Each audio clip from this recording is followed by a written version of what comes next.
திருமறை நேரம் Bible Hour presented by the National Bible College. கிறிஸ்துவின் சபையார் உங்களை வாழ்த்துகிறார்கள். Satellite Bible School. வணக்க நேயர்களே, பரிசுத்தவான்களே, அன்பு தமிழ் சொந்தங்களே, மீண்டும் இந்த புதிய நிகழ்ச்சியில் உங்களை சந்திப்பதிலே மிகுந்த மகிழ்ச்சி. கடந்த சில வாரங்களாக நாம் தொடர்ந்து சர்ச் மேனுவல்ஸ், அதாவது சபையினுடைய கையேடுகளை மிகவும் தெளிவாக வேதவசன ஆதாரங்களோடு தொடர்ந்து நாம் படித்துக் கொண்டு வந்தோம். அது உங்களுக்குள் மிகப்பெரிய மாற்றத்தை உண்டாக்கும் என்று நம்புகிறோம். அதன் தொடர்ச்சியாக இன்றைய நாளிலே அப்போஸ்தலனாகிய பவுல் தம்முடைய உத்தம குமாரனாகிய தீத்துவுக்கு எழுதின இந்த நிருபத்தை நாம் இன்றைய நாளிலே படிக்க இருக்கிறோம். எனவே வேத மாணவர்களே, தொடர்ந்து நாம் படித்துக் கொண்டு வருகிற The Church Manuals, சபையின் கையேடுகளை தொடர்ந்து நீங்கள் கேளுங்கள். இந்த பாடத்தின் வாயிலாக உபதேசிக்கப்படுகிற ஆரோக்கியமான உபதேசத்தை நீங்கள் கேட்டு தொடர்ந்து நீங்கள் கேட்டுக்கொண்டு வருகிற இந்த ஆரோக்கியமான உபதேசத்திலே நீங்கள் நடக்கவும், சத்தியத்துக்கு கீழ்ப்படியவும், ரட்சிக்கப்படவும் நீங்கள் ஆயத்தமாக இருக்க வேண்டும் என்று சொல்லி தொடர்ந்து நீங்கள் நிகழ்ச்சியை பாருங்கள். கர்த்தருடைய ஆசீர்வாதத்தை பெற்றுக் கொண்டவர்களாய் சத்தியத்திற்கு கீழ்ப்படியுங்கள். இன்றைய நாளிலும் கூட நமது போதகர் டாக்டர் பீட்டர் சாலமன் அவர்கள் நற்செய்தி அளிப்பார். வணக்கம்.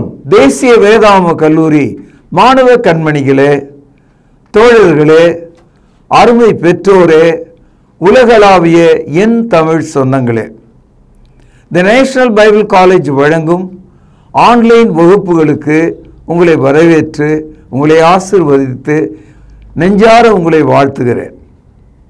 இந்த நாட்களில் ஒரு புதிய புத்தகமாக தீத்துக்கு எழுதின பொதுவான நிருபத்தை நாம் படிக்கிறோம். அன்பு சகோதரர்களே, மாணவர்களே, தோழர்களே, 1 தீமோத்தேயு, 2 தீமோத்தேயு, தீத்து, இந்த 3 புத்தகங்களும் திருச்சபையினுடைய கையேடு, சர்ச் மேனுவல் என்று நீங்கள் புரிந்து கொள்ள வேண்டும். சபை என்றால் என்ன? சபையிலே எவ்விதமாக தொழுகை செய்கிறோம், சபையிலே நம்ம எவ்விதமாக மூப்பர்கள், உதவிக்காரர்கள், போதகர்களை கொண்டு கர்த்தர் வழி நடத்துகிறார், சபையிலே ஆண்கள், பெண்கள், குழந்தைகள், வயதான தாய்மார்கள் இவர்கள் எவ்விதமாக வழி நடத்தப்பட வேண்டும். எல்லாவற்றுக்கும் மேலாக இரவிலே நம்முடைய வீட்டை பூட்டி ஜன்னலை அடைத்து பத்திரமாக நாம் தூங்குவது போல சபையானது இந்த உலகத்தில் பெருகி வரும் கள்ள உபதேசங்களையும் விக்கிரக வழிபாடுகளையும் பேய்தனத்தையும் அதிலிருந்து நாம் எவ்விதமாக நம்மை பாதுகாத்து கொள்வது, நம்மை காப்பாற்றிக் கொள்வது, நாம் விரும்பினாலும் விரும்பாவிட்டாலும் அது தானாக காற்றிலே வருகிற ஒரு நோய் போல விசுவாசிகளை தாக்கிவிடும். அதனாலே நாம் மறைவிலே ஒதுங்கி இயேசு கிறிஸ்துவுக்குள் வாழ்வது எப்படி? இதைதான் 1 தீமோத்தேயு, 2 தீமோத்தேயு, தீத்துல நம்ம படிக்கிறோம். முதல் 2 புத்தகங்களை படித்தவர்கள், அதை கேட்டவர்கள் உலகம் முழுவதும் ஒரு சந்தேக கண்ணோடு என்னை பார்க்கிறார்கள். இந்த மனிதனுக்கு ஏன் இவ்வளவு வெறி? ஏன் இவ்வளவு பெரிய கடினமான வார்த்தைகள்? துண்டு துண்டாக எங்கள் இருதயத்தை வெட்டுவது போல் இருக்கிறது. எங்களுடைய நம்பிக்கையை கேவலப்படுத்துவது போல் இருக்கிறது. நாங்கள் இவ்வளவு காலம் சுகமாகத்தானே இருந்தோம், நலமாகத்தானே இருந்தோம். எங்கள் சபை எவ்வளோ அழகாக இருக்கிறது, எவ்வளோ அழகாக பாட்டு பாடினோம், ஊரெல்லாம் ஜபகோபுரங்களை கட்டினோமே. எல்லாம் இருக்கட்டும் ஒரு பக்கம். அதெல்லாம் தீமோத்தேயு, தீத்துல சொல்லப்பட்ட அந்த சபையினுடைய கையேட்டில் இருக்கிற தகவல் படி இருக்கிறதா? ஒரு சிறைச்சாலைக்கு போவதாக இருந்தால் அங்கே ஒரு மேனுவல் இருக்கும். சிறை அதிகாரி எப்படி நடக்க வேண்டும், கைதிகள் எப்படி நடக்க வேண்டும், உணவு எவ்விதம் கொடுக்கப்பட வேண்டும், மாலை 6 மணிக்கு அவர்கள் எவ்விதமாக அந்த அறைகளில் அடைக்க வேண்டும், எல்லாரும் எல்லா மாதிரி அங்கே நடக்க முடியாது. அதுக்கு பேர் தான் ஜெயில். ஒழுங்கு இருக்கிறது அங்கே. அது மாதிரி சபை என்பது ஆவிக்குரிய ஒழுக்கத்தின் கீழ் இருக்கிறது. 1 தீமோத்தேயு 3:15 படித்தோம். நான் வருவதற்கு தாமதமானால் நீ சபையிலே நடந்து கொள்ள வேண்டிய வகையை உனக்கு நான் எழுதுகிறேன் என்று சொல்லுகிறார். சபையிலே நீ எப்படி நடக்க வேண்டும் என்ற தகவலை பரிசுத்த ஆவியானவர் நமக்கு தந்திருக்கிறார். அப்படி இருக்கும்போது சபையை நம்முடைய இஷ்டத்துக்கு ஒரு சீனாக்காரன் செய்கிற பொம்மையை போலவோ அல்லது வடகொரியாக்காரன் வைத்திருக்கிற அணுகுண்டுகளைப் போலவோ அல்லது அமெரிக்காக்காரனுடைய தந்திரமான வியாபாரத்தை போலவோ இந்தியாக்காரன் வெளிப்படுத்துகிற விக்கிரக வழிபாடுகளைப் போலவோ மத்திய ஆசியாவில் இருக்கிற மக்களுடைய வித்தியாசமான மதத்தை போலவோ நாம் இருக்க முடியாது. எல்லாவற்றுக்கும் ஒரே ஒரு சூரியனை தேவன் தந்தது போல, ஒரே சந்திரனை தந்தது போல தேவன் தமது வார்த்தைகளை நமக்கு தந்திருக்கிறார். உலகம் எவ்விதமாக வேணுமானாலும் மாறலாம், ஆனால் சூரியன் தன் மைய புள்ளியை அது மாற்றாது. அதுபோல இந்த உலகத்தில் உள்ள மக்கள் பல்வேறு விதமாக இருக்கலாம். மொழி வேறுபடலாம், எண்ணங்கள் வேறுபடலாம், கலாச்சாரம் வேறுபடலாம், உணவு பழக்கங்கள் வேறுபடலாம், அவர்களுடைய சகல செய்களும் கூட மாறலாம். ஆனால் அத்தனை மக்களுக்கும் ஒரு சூரியன் வெளிச்சத்தை கொடுப்பது போல தேவனுடைய வார்த்தை தேவ மனிதர்களை திருச்சபையிலே வழி நடத்துகிறது. இதையெல்லாம் புரிந்து கொள்ளணும்னா ஒரு 60, 70, 80 வயது உள்ள ஒரு சகோதரன் புத்திசாலியாக இருந்தால் நீங்கள் புரிஞ்சுக்குவீங்க. இப்பொழுது இருக்கிற இளவட்டங்கள், வாலிப தோழர்கள் சபையை ஒரு ராக் மியூசிக், ஒரு நடன மேடையாக மாற்ற விரும்புகிறாங்க. பாருங்க, எவ்வளவோ ஜனம் வராங்க, உண்மைதான். ஆனால் அது தேவ சித்தமா? சபையில் அப்படி நாம் செய்யலாமா? நீங்கள் அதற்கு எடுத்துக்கொள்கிற உதாரணங்கள் புதிய ஏற்பாட்டின்படி இருக்கிறதா? நீங்கள் எதை செய்தாலும் இயேசு போதித்தார், அப்போஸ்தலர்கள் எழுதினார்கள், ஆதி கிறிஸ்தவர்கள் அதை பின்பற்றினார்கள். இந்த 3 கேள்விகளுக்குள்ள உங்களுடைய எந்த ஒரு போதனையும் செய்கையும் வெளிப்பாடுகளும் அடங்கி இருக்க வேண்டும். அதை விட்டுவிட்டு இந்த பைபிளுக்கு வெளியே போய் உலகத்துக்குள்ளே நுழைந்து நாங்கள் அப்படி செய்வோம் இப்படி செய்வோம் என்று சொன்னால் அது நியாயமாக இருக்குமா? யாராவது ஒரு மனிதன் உட்கார்ந்து ஒரு பெரிய பேழையை கட்டுவதாக வைத்துக்கொள்வோம். ஏன் கட்டுறேன்னு கேட்டால், நோவா காலத்தில் கட்டினார் இல்லையா, அதனால் அதே மாதிரி நான் ஒன்று கட்டுறேன், பைபிள் இருக்க அதனால் நான் கட்டுறேன். சகோதரர்களே, அதை மாதிரி பெந்தெகோஸ்து சபைகளில் சில பேர் அப்படி செய்திருக்காங்க. அமெரிக்காவில் அது மாதிரி செய்தாங்க, ஆப்பிரிக்காவில் செய்தாங்க. they made a big boat to save themselves.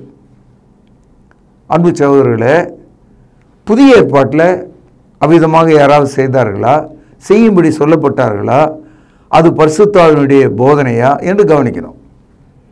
Bible இருக்குதுன்னு சொல்லிட்டு செய்கிறதும் பைபிள் இல்லாத இருக்கிறத சொல்லிட்டு செய்கிறதும் ரெண்டுமே தவறு தான்.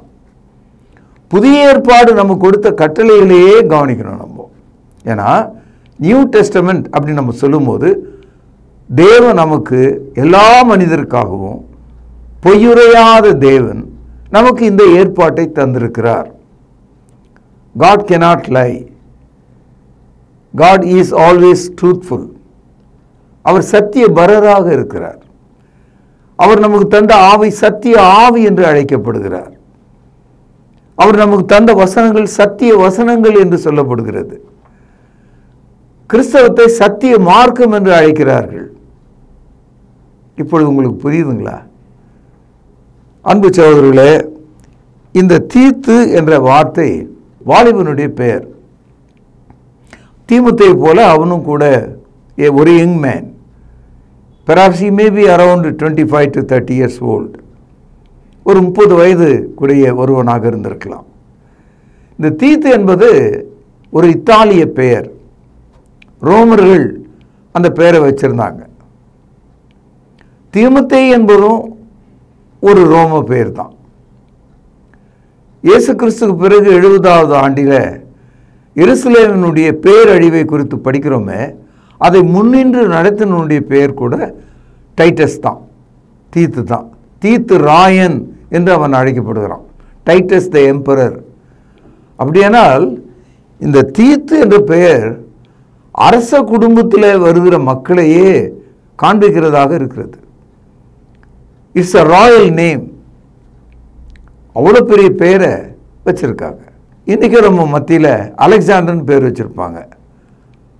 அலெக்சாண்டர்னா நமக்கு ஞாபகம் வர்றது இயேசு கிறிஸ்துக்கு முன்னால் வாழ்ந்த Alexander the great, Maaveeran Alexander, அவரை தான் நமக்கு ஞாபகம் வரும். ஆனால் எத்தனையோ அலெக்சாண்டர் நம்ம மத்தியில் நம்முடைய தோழர்களாக சபையில் இருக்கிறத நீங்கள் பார்க்கலாம். அது மாதிரி தீத்து ராயனுடைய அப்பா பேர் வந்து வெஸ்பியன். கொடுங்கோலாம மனிதர்களை சிங்கங்களுக்கு முன்னால் போட்டு கொன்றவன், தலைக்கீழாக சிலுவையில் அறைகிற மனிதன். வெஸ்பியன் தன்னுடைய மகனாகிய தீத்துவை எருசலேமுக்கு அனுப்பி அதை அழிக்கும்படி அனுப்பினான். அதனால் இஸ்ரேலர்களுடைய வாழ்க்கையில், குறிப்பாக யூதர்களுடைய வாழ்க்கையில் டைட்டஸ்ன்னு கேட்டாவே பயப்படுவாங்க, டைட்டஸ்ன்னு கேட்டாவே நடுங்குவாங்க. அன்பு சகோதரர்களே, இவருடைய பெயரும் கூட தீத்து. இந்த தீத்துவுக்கு பவுலடியார் இந்த நிருபத்தை எழுதுகிறார். இது ஒரு 3 அதிகாரங்கள் மட்டும்தான். ஏறக்குறைய 62 அல்லது 63ஆம் ஆண்டில் இது எழுதப்பட்டதாக நாம் புரிந்து கொள்ள முடியும். இந்த தீத்து என்ற வார்த்தை புதிய ஏற்பாட்டில் மொத்தமாக சேர்த்து நம்ம படிக்கும்போது 11 முறை தான் வந்திருக்கிறது.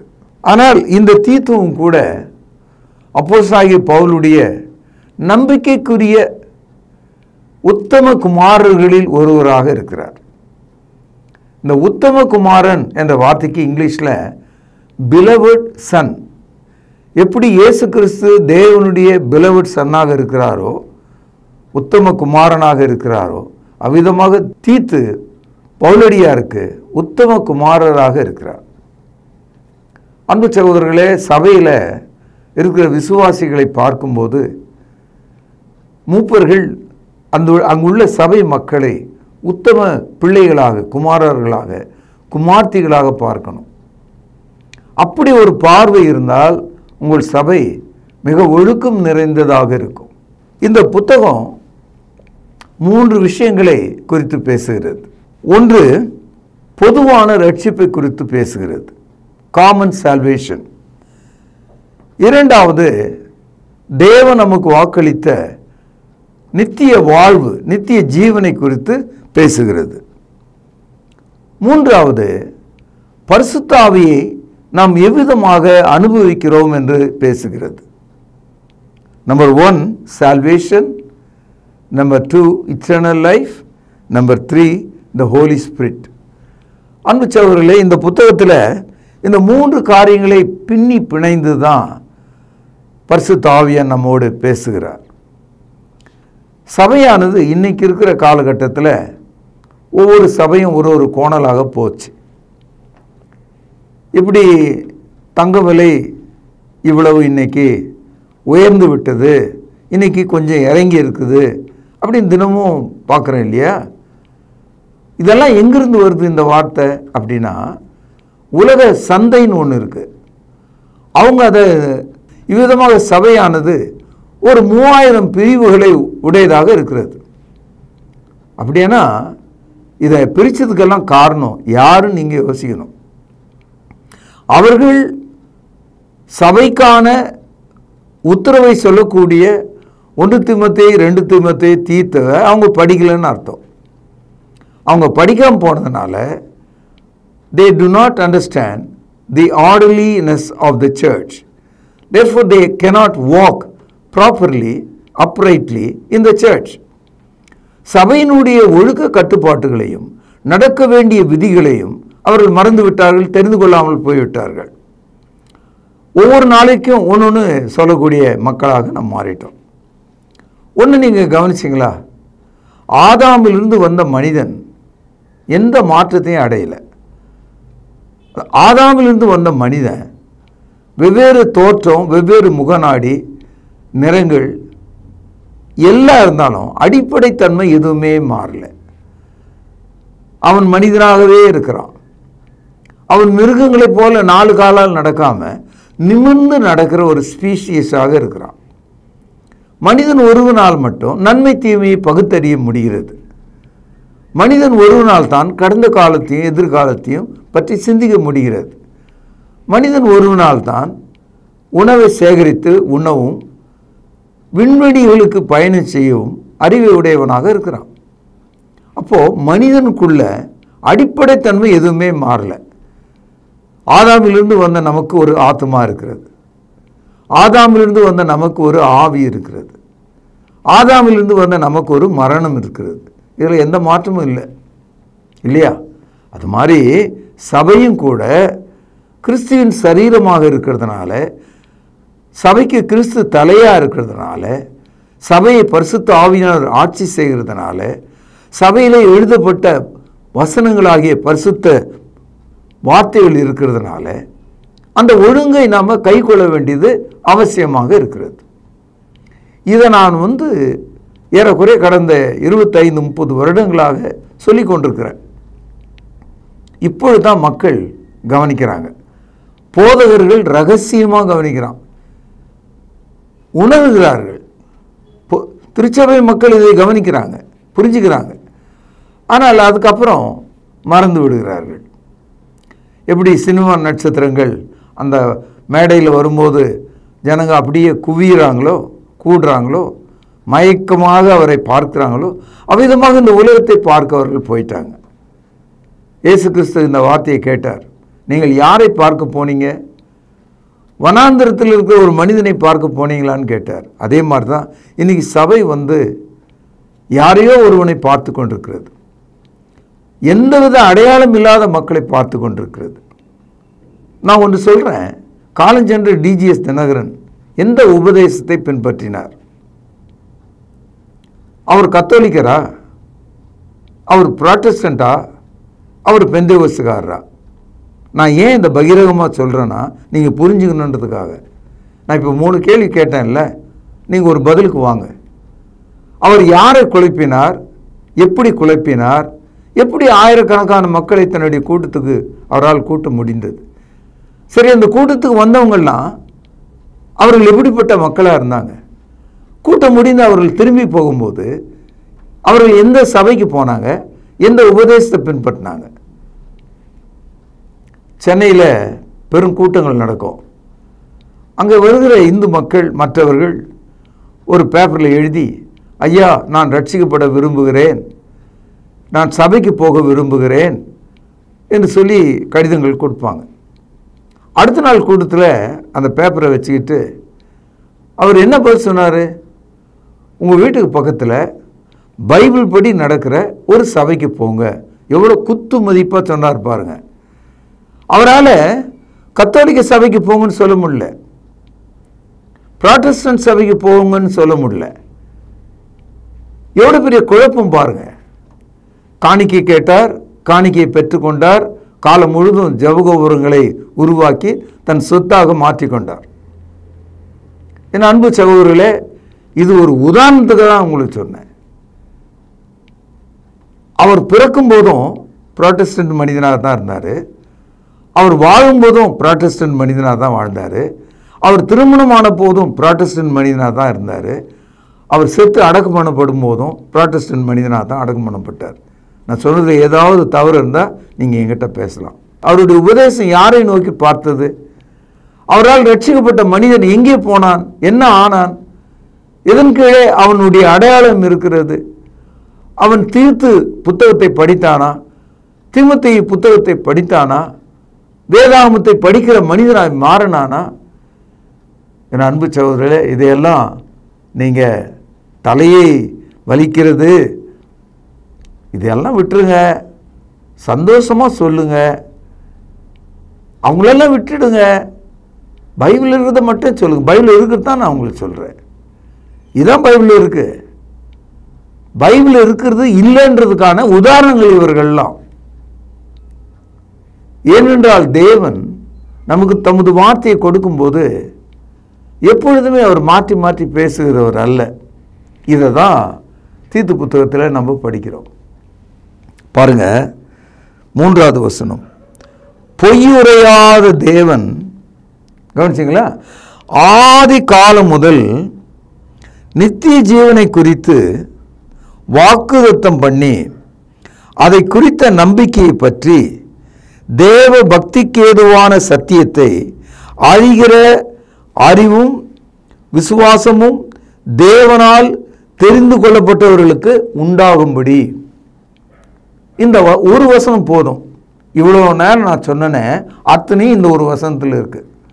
முதலாவது, பொய்யுரையாத தேவனுடைய வார்த்தையை தினமும் மாற்றி மாற்றி நான் பேச முடியாது. 3000 பிரிவுகள் 3000 போதனைகளை உடையதாக இருக்கிறது. கொஞ்சம் கொஞ்சம் கொஞ்சம் அப்படியே வித்தியாசமாய் போயிட்டே இருக்காங்க. ஒவ்வொருத்தரும் நாங்கள் தான் அப்படின்னு சொல்லிட்டு இருக்காங்க. காலஞ்சென்ற போப் பிரான்சிஸ் எனக்கு ரொம்ப பிடித்த ஒரு நபர். என்னுடைய வாழ்க்கையிலே ஒரு சிறந்த கத்தோலிக்கராக நான் அவரை பார்க்கிறேன். அவருடைய முகம் சிலுவை வெளிப்படுத்தக்கூடியதாக இருந்தது. அவருடைய நெஞ்சுக்குள்ளே எப்பவுமே பாவ மன்னிப்பை பற்றிய எண்ணங்கள் இருந்தது. எந்த ஒரு பாவமும் செய்யக்கூடாத ஒரு மனிதனாக இருக்க வேண்டும் என்பது அவருடைய வாஞ்சையா இருந்தது. ஆனா பைபிள் என்ன சொல்லுது தெரியுங்களா?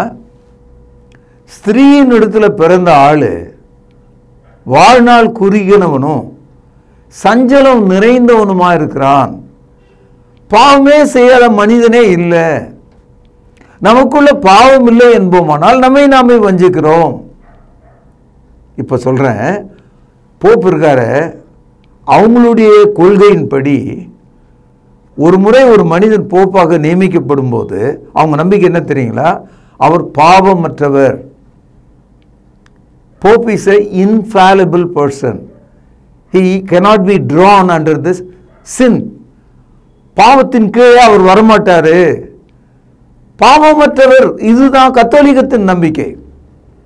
ஆனா பைபிள் சொல்லுது, எல்லா நாளும் ஏதோ ஒரு வகையில கண்களின் இச்சை, மாம்சத்தின் இச்சை, ஜீவனத்தின் பெருமையின் கீழே பாவ மயக்கத்திலே நாம் விழுகிறோம்.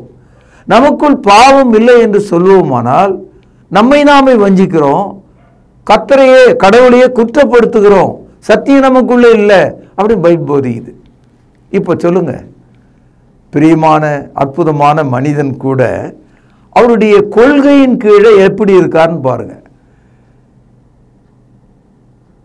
அந்த போப்பு தன்னுடைய சகோதரிக்கு எழுதின கடிதத்தில் தன் நெஞ்சில இருக்கிற வருத்தங்களை கூட எழுதியிருக்கிறார். அதில் ஒன்று, மன்னிக்கப்படாத சில பாவங்களை குறித்து அவர் சொல்கிறார். நல்ல மனிதர்.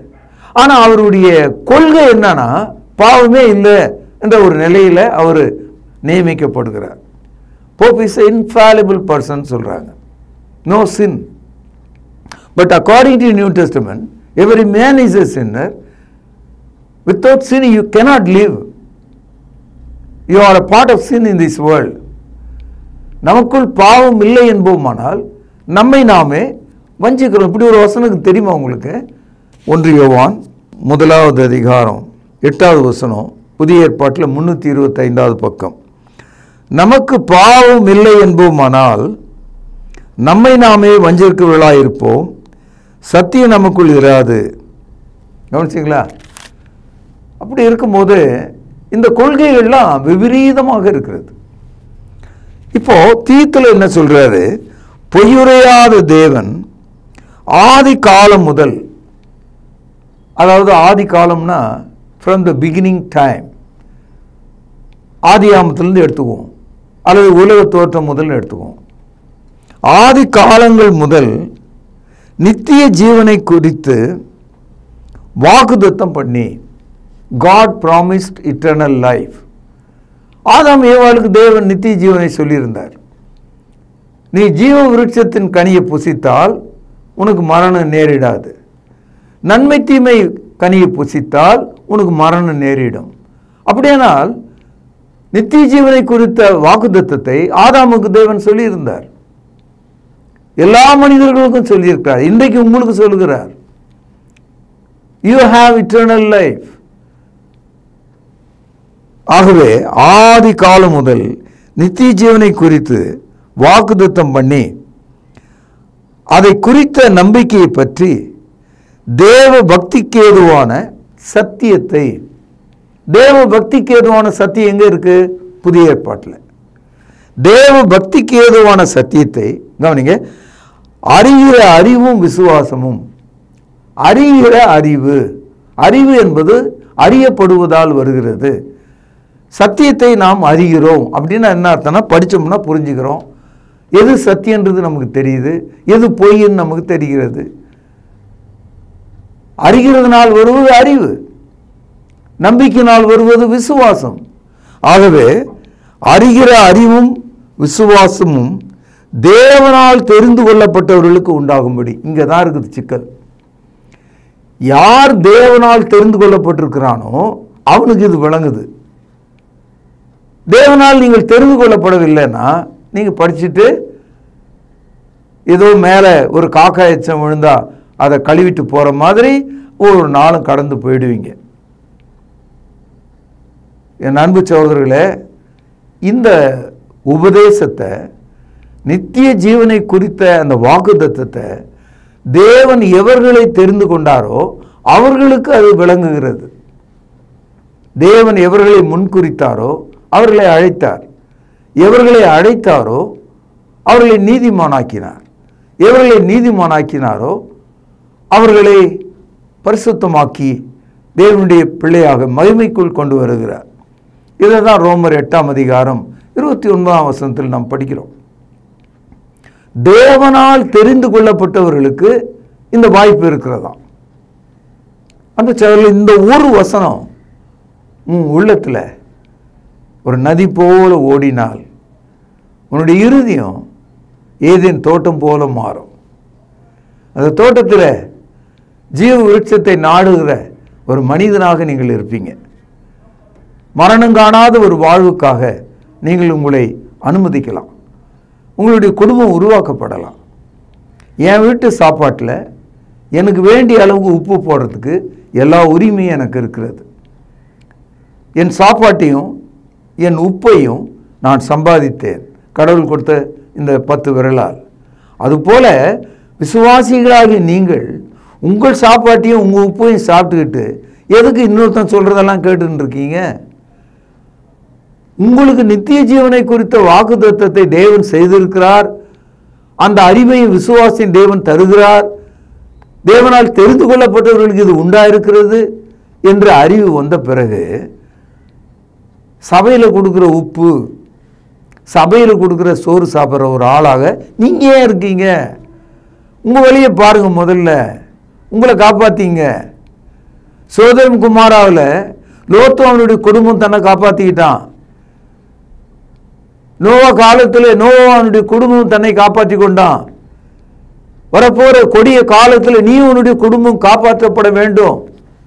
கர்த்தராகிய இயேசு கிறிஸ்துவை விசுவாசி, அப்பொழுது நீயும் உன் வீட்டாரும் ரட்சிக்கப்படுவீர்கள் என்று நடு இரவில் அப்போஸ்தலனாகிய பவுல் பிலிப்பு நாட்டு சிறைச்சாலைக்காரனுக்கு அப்போஸ்தலர் நடபடிகள் 16ஆம் அதிகாரம் 33வது வசனத்தில் சொல்லுகிறாரே, அந்த வார்த்தையை நான் உங்களுக்கு சொல்லுகிறேன். அதனால் உங்கள் உப்பையும் உங்கள் உணவையும் ருசித்து சாப்பிடுவது போல உங்களுடைய வேத புத்தகத்தின்படி சத்தியத்தின்படி அதை அறிகிற அறிவையும் விசுவாசத்தையும் தேவனால் தெரிந்து கொள்ளப்பட்ட மக்களாக நீங்கள் வாழும்படி உங்களை கேட்கிறேன்.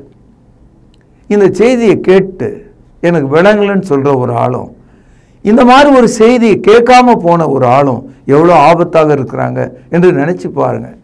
இது ஒரு கடைசி காலம். பெருமழை போல, பெரு காட்டாற்றை போல, பெரும் சுனாமியை போல கள்ள போதங்கள் உலகம் முழுவதும் திருச்சபையை அழித்து விட்டது. சபை என்பது ஒரு பாரம்பரியத்தின் கீழே விற்கப்பட்டு விட்டது. கையில் பைபிள், ஆனால் நம்முடைய நம்பிக்கை வேறு விதமாக போய்விட்டது. எப்போதும் அல்லேலூயா சொல்கிற ஒரு ஆள் இதை கவனிக்கணும். எப்போதும் பரிசுத்தாவை நினைக்கிற ஆள் இதை கவனிக்கணும். எப்போதும் கர்த்தருடைய வழிநடத்தல உணர்கிற மனுஷன் இதை கவனிக்கணும். என் அன்பு சகோதரர்களே, அந்த விஷத்திலிருந்து வெளியே வாங்க, அந்த கசப்பிலிருந்து வெளியே வாங்க, இந்த பாரம்பரியத்திலிருந்து வெளியே வாங்க, இந்த தவறான வழியிலிருந்து வெளியே வந்து தேவ பிள்ளைகளாக வாழுங்க. ஆகவே என் அன்பு தோழர்களே, இந்த நாளில் நான் சொன்ன இந்த கருத்துகள் ஒரு விமர்சனமாக பார்க்காதீங்க, சத்திய மார்க்கமாக பாருங்க. நான் செய்த விமர்சனங்களில் உங்களுடைய நம்பிக்கைக்குரிய மனிதர்கள் இருப்பாங்க. அவங்களால நமக்கு நித்திய ஜீவன் கிடைக்காது. அவர்கள் நமக்காக சிலுவையில் அறையப்படலை. அவங்கள நம்பி கிறிஸ்தவ மார்க்கத்துக்குள்ளே நம்ம வரல.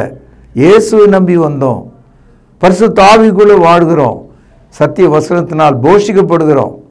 இப்படிப்பட்ட பலனும் சுகமும் ஆசீர்வாதமும் உங்களுக்கு உண்டாகும்படி உங்களை ஆசீர்வதித்து இந்த முன்னுரையை நான் இங்கே நிறைவு செய்கிறேன்.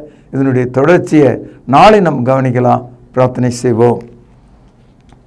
அன்பான தகப்பனே, மிக விபரமாக ஆழமாக எங்களுடைய நெஞ்சின் அருகிலே வந்து ஆண்டவரே கண்ணுக்கு கண்ணாகவும் காதுக்கு காதாகவும் உமது வார்த்தைகளை கவனிக்கவும் கேட்கவும் உதவி செய்திருக்கிறீர். கேட்ட மக்கள் ஒவ்வொருவரும் அவளுடைய உடலிலே ஒரு வல்லமை பாய்ந்தது போல திருவசனத்தை கவனிக்க வேண்டும் என்று செபிக்கிறேன். முதியோரை ஆசீர்வதியும், வாலிபர்களை ஆசீர்வதியும், எங்களுடைய திருச்சபையை சீர்படுத்த உதவி செய்திருளும். நாங்கள் போய் எங்கே கூடி வருகிறோமோ அந்த திருச்சபையை சத்திய வசனத்தின்படி நடத்த எங்களுக்கு ஆலோசனையும் பலத்தையும் தந்திருளும். எங்களை ஆசீர்வதியும். ஆண்டவர் இயேசுவின் நாமத்தில் ஜெபம் கேடும் ஜீவனுள்ள எங்கள் நல்ல பிதாவே, ஆமென். அன்பானவர்களே, புதிய ஏற்பாட்டு தொழுகைக்கு திரும்புங்கள். இடம் YMCA வளாகம், ஹைகோர்ட் எதிரில், பிரதி ஞாயிறு காலை 11 மணி அளவில் அன்புடன் அழைக்கிறோம். Come and worship with us every Sunday at 11 AM, YMCA Hall, opposite High Court, Parish Corner. கர்த்தாவே, தேவர்களில் உமக்கு பானவர் யார்? வானத்திலும் பூமியிலும் உமக்கு பானவர் யார்? உமக்கு பானவர் யார்? உமக்கு பானவர் யார்? வானத்திலும் பூமியிலும் உமக்கு பானவர் யார்? வானத்திலும் பூமியிலும் உமக்கு பானவர் யார்? தொடர்பு கொள்ள வேண்டிய முகவரி: திருமறை நேரம், 58 சர்ச் தெரு, குமரன் நகர், சென்னை 6,82,000. தொலைபேசி எண் 044255008882. செல்போன் 9385500882.